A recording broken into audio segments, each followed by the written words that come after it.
Rares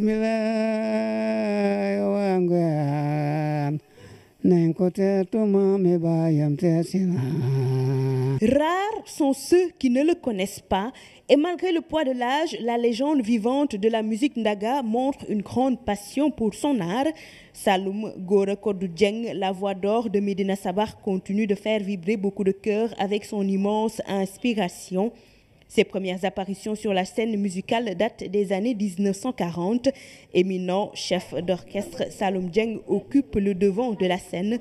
Partout, l'artiste est invité pour animer festivités et cérémonies familiales. Il a donné à ce genre musical ses lettres de noblesse.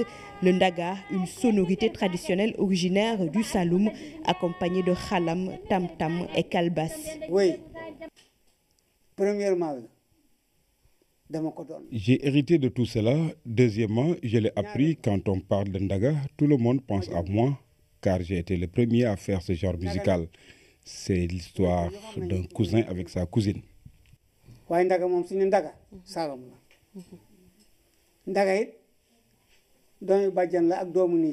Saloum Dieng est né à Diao Bambali, un village dans le département de Kaffrine. Là-bas, il fit ses humanités. Enfant, il a fréquenté l'école coranique de Djamal. Issu d'une famille griotte, Saloum Dieng transita à Médina Sabakh dans le Nioro où vit une partie de ses parents. Et c'est de là que tout a commencé. À l'époque, le khalam était composé de 4 cordes. La kora de 12 cordes. C'est Djaliba Kouyaté qui a augmenté ça jusqu'à 33 cordes. Le succès du maître magistral du ndaga dépassera les frontières du pays. L'artiste fut invité d'honneur des présidents Léopold Sédar Senghor, Mohamed Ould Dada, Daouda Kairaba Diawara et bien d'autres. Quand j'ai chanté Ndeye Ndiaye nga signal ma, j'ai ajouté quelque chose qui avait beaucoup intrigué Senghor. Je ne savais pas quoi faire, j'ai juste dit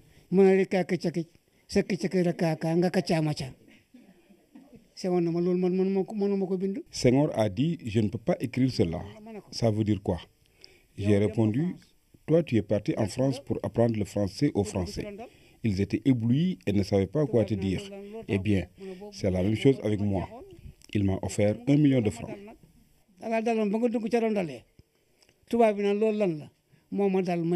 Aujourd'hui, loin, très loin de ces périodes de grande notoriété, seuls les souvenirs de sa gloire rythment son présent. Danser et chanter, c'est tout ce que je peux faire.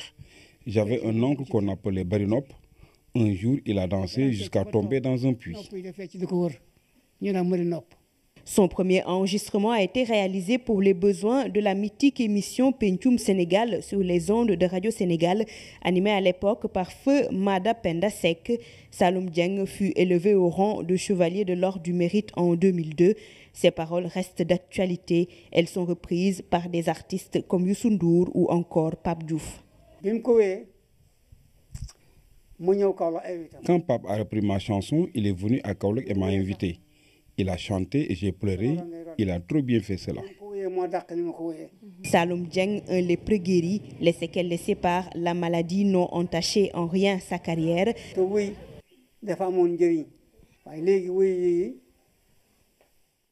Nous, on chantait pour éduquer et éveiller les populations, mais pas pour de l'argent. L'artiste aux chansons fétiches qui a occupé le devant de la scène pendant plusieurs décennies évolue aujourd'hui en solo avec quelques rares apparitions en public. Les thèmes développés à travers ces chansons touchent divers aspects de la vie, éducation, actualité ou amour. Danser et chanter, c'est tout ce que je peux faire. J'avais un oncle qu'on appelait Barinop. Un jour, il a dansé jusqu'à tomber dans un puits.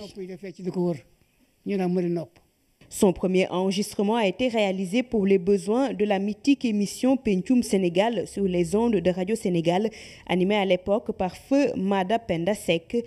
Saloum Dieng fut élevé au rang de chevalier de l'Ordre du Mérite en 2002. Ses paroles restent d'actualité. Elles sont reprises par des artistes comme Youssou N'Dour ou encore Pape Diouf. Quand Pape a repris ma chanson, il est venu à Kaolack et j'ai ajouté quelque chose qui avait beaucoup intrigué Senghor. Je ne savais pas quoi faire, j'ai juste dit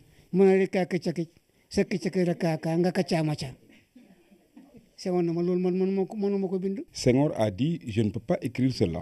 Ça veut dire quoi? J'ai répondu, toi tu es parti en France pour apprendre le français aux Français.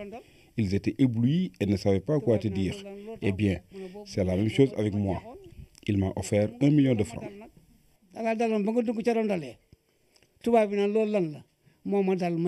Aujourd'hui, loin, très loin de ces périodes de grande notoriété, seuls les souvenirs de sa gloire rythment son genre musical, ses lettres de noblesse, le ndaga, une sonorité traditionnelle originaire du Saloum, accompagnée de khalam, tam-tam et kalbas. Oui, premièrement, j'ai hérité de tout cela. Deuxièmement, je l'ai appris. Quand on parle de ndaga, tout le monde pense à moi, car j'ai été le premier à faire ce genre musical. C'est l'histoire d'un cousin avec sa cousine.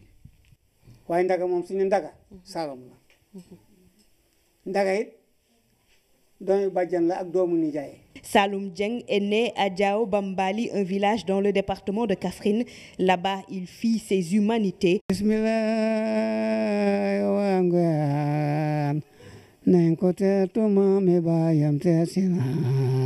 Rares sont ceux qui ne le connaissent pas, et malgré le poids de l'âge, la légende vivante de la musique ndaga montre une grande passion pour son art.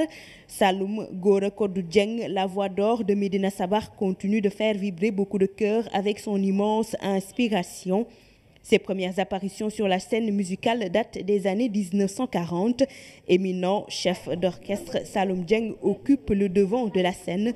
Partout où l'artiste est invité pour animer festivités et cérémonies familiales, il a donné à ce enfant. Il a fréquenté l'école coranique de Djamal. Issu d'une famille griotte, Saloum Dieng transita à Médina Sabakh dans le Nioro où vit une partie de ses parents. Et c'est de là que tout a commencé. À l'époque, le khalam était composé de 4 cordes, la kora de 12 cordes. C'est Djaliba Kouyaté qui a augmenté ça jusqu'à 33 cordes. Le succès du maître magistral du ndaga dépassera les frontières du pays.